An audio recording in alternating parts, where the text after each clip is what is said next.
has been given the prominence by the paper in general to really prosecute that story. So, you know, big page one hits, and I really think that sort of shows that the commitment on the behalf on this commitment from the editor and the editor-in-chief to really engaging with these stories seriously. And I mean, there's so many other examples. I think Aboriginal art, for instance, which I've been closely involved in, but there's Nicholas Rothwell is currently based in, well, actually in North Queensland, but until very recently in Darwin. I don't think there's anyone alive who writes better about Aboriginal art in a more subtle, nuanced or authoritative way. And he also approaches the art in a way that he doesn't think that it needs any special pleading either. He engages in a serious, robust way that that I think does justice to the art form as well as anything else. So I think, you know, I keep saying that sort of serious coverage, and that's not to say that we, you know, that there's no sort of sense of humour or anything like that, but I think that the paper really does take the art seriously, and it's one of the strong branding points of the paper, which I'm sure others are more qualified to speak about. But politics, business, and the arts, I'm sure those are the main pillars that drive readers towards the Australian. And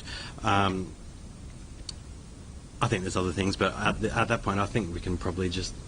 I'll come back to you. Okay. Thank you.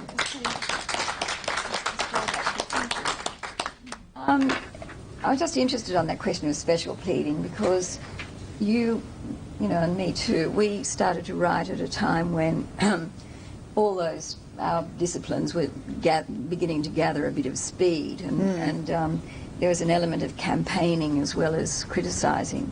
And did either of you ever have a sort of conflict of interest there? Well, personally speaking, I don't mean in terms of, you know, what institutions, relationships. Not really. I remember when the Prospect Theatre Company came to town. I met a man called Ian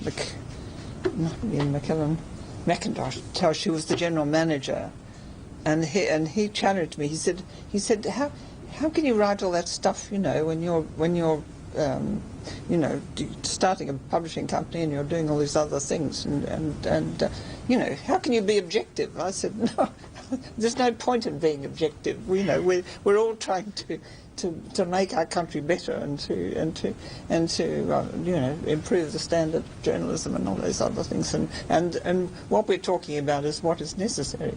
So that was my attitude. Yeah. So you never felt inhibited in reviewing a particular production or a particular film? No, look, if I can answer that, no, I again, thanks a lot to Jim Hall's editorship of that section, I didn't. And I did use the column fairly often, to go on with the campaign for the re-establishment of an Australian film industry, as did Mike Thornhill in the midweek column on film that he had, and that went on, and I didn't feel any conflict at all. The hard part came up when, through heroic effort and battling against absolutely everything, you say all you like about Hollywood cultural imperialism and so on, an Australian feature film, I remember particularly Tim Birstall's 2000 Weeks, did come up and get made and hit a few screens, and I remember walking the floor, tearing my nails up, thinking, how on earth can I write about it? It's an Australian film that we've been waiting for, and it's really bad. What can one do? And that situation arose on a number of occasions. Same with. So what did you do in that case? I hope I was reasonably honest, and then, you know, as Ashley knows, or Catherine knows, listeners, you lose friends, you get attacked all over the place, but it's rather nice to get. It's not too bad to get letters assaulting. Well, I think sorry to interrupt you on that point, that you know, you're not going to be making friends occasionally, and that's true. The arts and you'll be losing friends. Yes, yeah. Arts and arts journalists often drinking together and so forth, and it's a small world, but we certainly have different aims, and we don't we don't have the same objectives in any way. Often we do align, but sometimes we don't. But on the idea of reviewing it, I think contemporary art, for instance, whenever Christopher Allen, our critic, criticises something in contemporary art, he is invariably accused of just hating contemporary art, hating Australia, and it really, the special pleading thing I mentioned, it does the artist no favour to be blindly supporting any of this stuff, and in the long run, it really does matter, and it's a good thing for us to be engaging in a strong way. Yeah. Can I say something else on that too?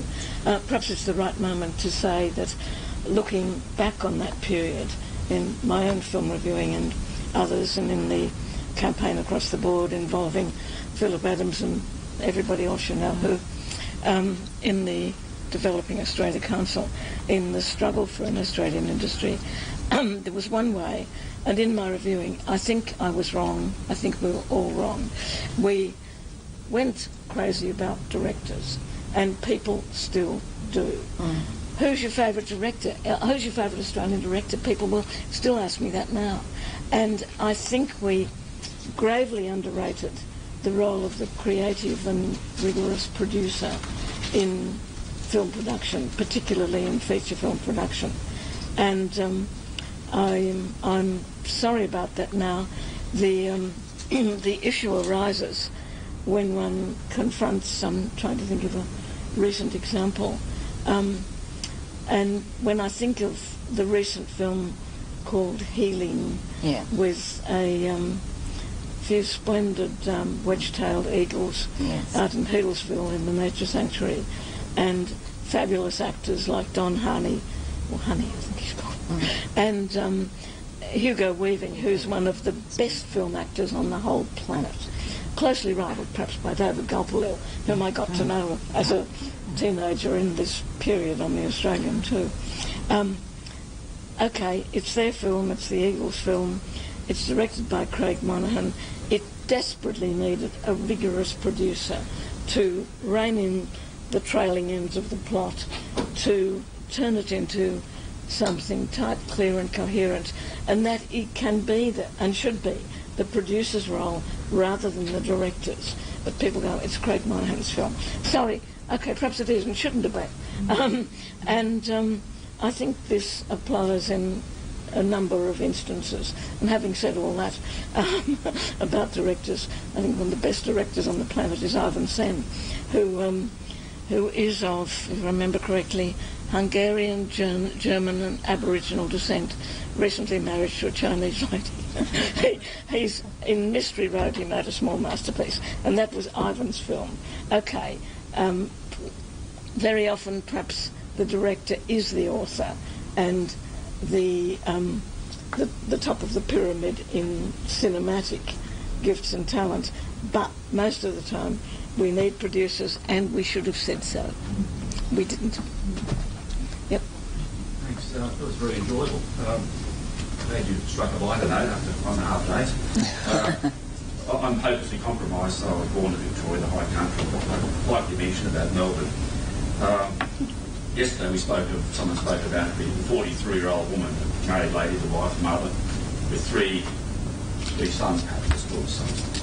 Anyway, now I say that because, interpolating that, we haven't heard about the Sydney Morning Herald, the Fairfax doctor's wife. Doctors might be around Volvos and North Shore, avidly reading the Sydney Morning Herald, I suppose. And I could say about that lady down in Melbourne that she had 3 sons. One still lives with her, and she told the interviewer, and one just died. Oh, it's so sad. The other one, oh, that's all right, he's in the funeral. Julie, you had a question. Yeah, I wanted to bring it back a bit to the comment that Catherine Brisbane made about the role as the arts journalist and the role as the critic. I was an arts journalist for a long time on Radio National, general arts programming, and then film and film criticism. Often you're asked to do both, and this does require a fair amount of standing back and separating out. And you want arts journalists to be backgrounded, to be informed, to have the contacts, to know the areas. There are some very good general arts journalists, Harry Bowl and yes, Anne-Marie Nicholson, but you really can't have a great deal of depth over all areas because the arts, like everything else, is specialised. So that's an issue. And the regional nature of, the parochial nature of performance is another one. It's a huge issue. I mean, in the ABC in recent years, in radio, perhaps in television, or down decades, I mean, various areas would be colonised by various sections of stuff. So, you know, Melbourne would, you have to deal with, you know, state rivalries all the time. Melbourne would say, oh, we are not only the cinema capital, but the arts capital. So you get those kinds of tensions, and you know, there are furious campaigns about Sydney centrism and so on. So that's a balancing act too. And in the middle, in my view, this gives enormous power to big cultural institutions, especially those which can afford to travel productions. It gives power to big galleries, it gives power to opera, to theatre, which can travel. The convention has grown up that those institutions will fund journalists to go to travel, either interstate or internationally, to promote stories. The ABC has rules on this. I'm not sure about the Australian, about how this is organised. But it does tend to mean that what happens in the margins, which is often where the edge is, you may have been invisible to a critic in one city. So I think these are almost insoluble problems. I wondered whether you had a view, and Catherine, who else? Well, in terms of how, sorry. I was just going to ask you actually. In terms of how it happens now, in terms of the national approach, I think our arts coverage is, and bear with me on this, is not dissimilar to sport, where the state-based papers, Herald, Sun, Courier Mail, and so forth, you know, they're all back in their particular teams, and but when we're a national paper, that we can take a bit of a step back and take a national approach, obviously by definition. We do have writers in every state, reviewers, and as arts editor, I take a lot of guidance from them in terms of what should be reviewed. It's my decision what we do for various reasons, but if they say it's not worth reviewing, we leave something alone, then we do that, or alternatively give something a bit more prominence. But I'm hoping through the reviewers, in one respect, that we're at least aware of those elements in the fringes outside the major cities. Of course, we're aware of the having too much emphasis on Sydney and Melbourne, but then again, that's where a lot of things are happening. A lot of readers are as well. But I think it's certainly something that if something's, it would be wrong to think that because we're a national paper, we're going to be focusing on just the big ones, Opera Australia, NGA, and so forth. There is that element. I think we do that well, but I think we don't. But I think sort of floating above that allows us to kind of to have a perspective that the others don't have at all.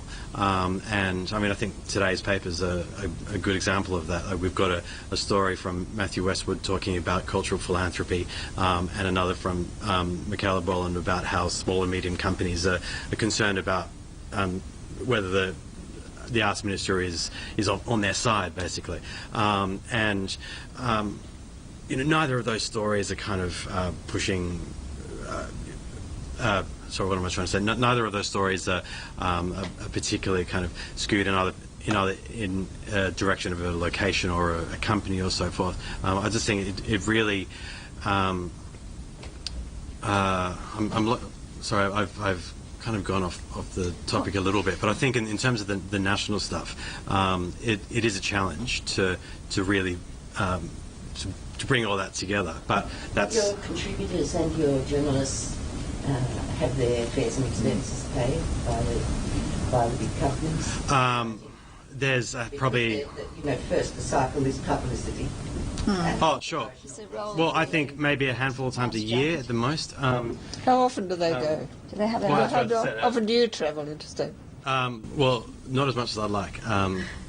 Change the desk a little bit too much, but I think occasionally there is a story in which a journalist or a reviewer is helped by the company pays for them to get to somewhere.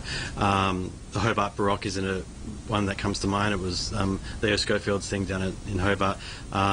Pretty sure from memory they paid for our journalists to go down, and obviously they had to be signed up the whole way up the paper, and we had the disclaimer at the end of the story. We don't do that often. Certainly, there's... Sorry, you mean there are rules around it or not? I'm sorry? Are there rules around it or not? Oh, of course. In every writer, reviewer, and so forth who's been offered and wants to accept sponsorship needs to get it signed off by the paper, and it will always be declared. So that's the approach as far as I'm concerned. Do you ever reject an offer? Oh, of course, all the time. Can you think of examples? Someone wanted to fly to Singapore to do a story on an artist, or it happens every couple of days. A company wants to fly us somewhere to talk to someone or to a story on an artist, or play, and so forth. But we don't ordinarily like to do it. Occasionally we do. I don't think it's a dominant thing at all, and it's always declared. So, do you have your fare paid when you go state, go to Melbourne for something? I'm just trying to think. Last time I went, I didn't last time. No, but I mean we paid for it ourselves. But why not? Because you're a national newspaper. Yeah. I mean, You mean the paper? You're doing Oh no, I didn't have to pay for it myself. The paper paid. Oh, I see. I'm yes. sorry. Yeah. I thought you were No, I mean they yes, no, but we do. But then again, if later in the year is the Aboriginal Art Awards in Darwin, it's in August or something like that. It coincides with the Aboriginal Music Awards and the Telstra Awards and all that sort of thing. And for one weekend a year, the Darwin Festival, everyone in at least the visual arts world is in Darwin, and every state director of the galleries. I went last year, I think, and I think I'm certain the paper didn't pay for it. I think that it was paid for by the Telstra Awards, or maybe the bill was split between them and us. But either way, if I wrote something, and I think I wrote something small, it would have been declared at the very end as well. But that's balanced against the value of being there among all those people. The Telstra's was a small element of the story. Being there, exposed to the decision makers is in the visual arts world for a couple of days is we considered a good thing. David, you have a question. The rule's long been that any trips are offered to the paper, not to the individual journalist or reviewer or the individual section. So it has to be typed. Oh yes, yeah. If I can make that. Sorry to interrupt, David. Occasionally some publicists, and this is something we haven't really touched on, but there's an army of publicists out there. But they would. This happened to us today. They approached one of our freelance. A freelancer we use in London a bit. They approached her before us and said she's she's ready to go on this story and blah blah blah. And the story wasn't too bad. We've basically said no on principle because they, for that very thing that David said, that they're not offering that particular journalist. That's not their decision to make. If they want the paper there, that comes to us. I've had people come to me as opposed to my editor. Yeah. And yeah, you do. You just say it's not my job. It's Indeed, not my decision. You hear stories of people trying to suggest that certain journalists would be good for this job or not good for that job or whatever. Yeah, it's the one thing that'll get my back up as well. I mean, many, but if a publicist is suggesting this person write it, well, it's it won't go down well. Yeah, that's beyond where they ought to be. But just for what it's worth as well, on the publicity thing, there's a I think that's something that might have grown over the last 20 years or so, and there are a lot of them. And they're doing a job that's necessary, and but I think it's important for us as a paper to really not fall into a habit of writing stories about a show because the show is new and it needs publicity. It's not really our concern necessarily, but unfortunately, some arts journalism, not the Australian, falls into that trap. And that's something that I'm consciously aware of. A lot of publicists are not, but that's the necessary tension, I guess. The rules say from the ABC that international travel has to be signed off by the managing director. Sure. Yeah. Domestic travel by the radio, we have to make a case. Your editor has to be your executive producer, has to make a case. But the overlapping dilemma is the power of large companies and large blockbuster galleries putting large blockbuster shows on, particularly if they're going to travel. They will be investing a huge amount in publicity and so on, and marketing.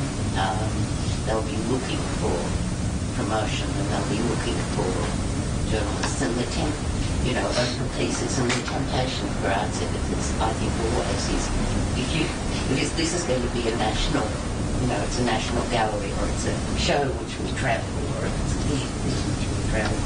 Yes, to some extent. That's a question, but also a question is if it's interesting and if it's important. And we can have something that is showing only in Broome, and it could be a big feature. If it stands the general test of interest as a story, then that'll do the trick.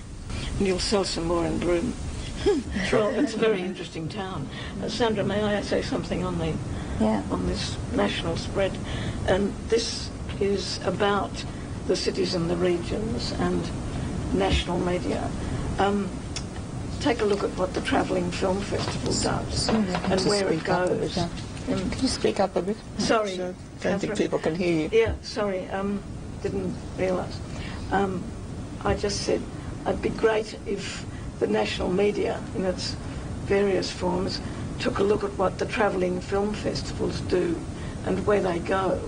And having been in some of the places where the travelling film festival goes, not least Alice Springs, I just think it sharpens your sense of audience, and any reviewer / critic really needs to have that sharpened. These days, since I'm very often in the Dendy in Newtown, I do send my companions somewhere else and I just hang around eavesdropping while people respond to the movie. There's nothing like it. You really need to get a sense of how audiences and the different bits of the audience feel. I will never forget, and this is when I began reviewing for Peter Brown and Inside Story some years ago, coming out of the screening in the Dendy of Robert Connolly's great film, Ballabo, from Jill Jolliffe's great book, Ballabo, both of them somewhat overlooked, I think, in the general landscape, and hearing the people say, but we didn't need this, I know all about East Timor, it's always there, do we have to see it again? And somebody else says, well, yes, and because it's one of those things that forever unresolved. And these things do need their stories being told and told again. But hearing the arguments in the live audience coming back, you know how small you are, but you know how big and diverse they are, even without leaving Newtown. But if one goes to such a film in North Queensland or Darwin, other stories altogether. But it's, I think, developing the sense of audience in this kind of game. As I said earlier, developing the sense of the role of the producer. Those things have been but at the same time, huge lessons. There's a challenge not to let the thought that you're writing for a particular audience influence your own opinion, I think. You know, otherwise you're in danger of second guessing, you know, tailoring your own reactions. But your own reactions are where you start, aren't they? Yeah. Unavoidable. Yeah.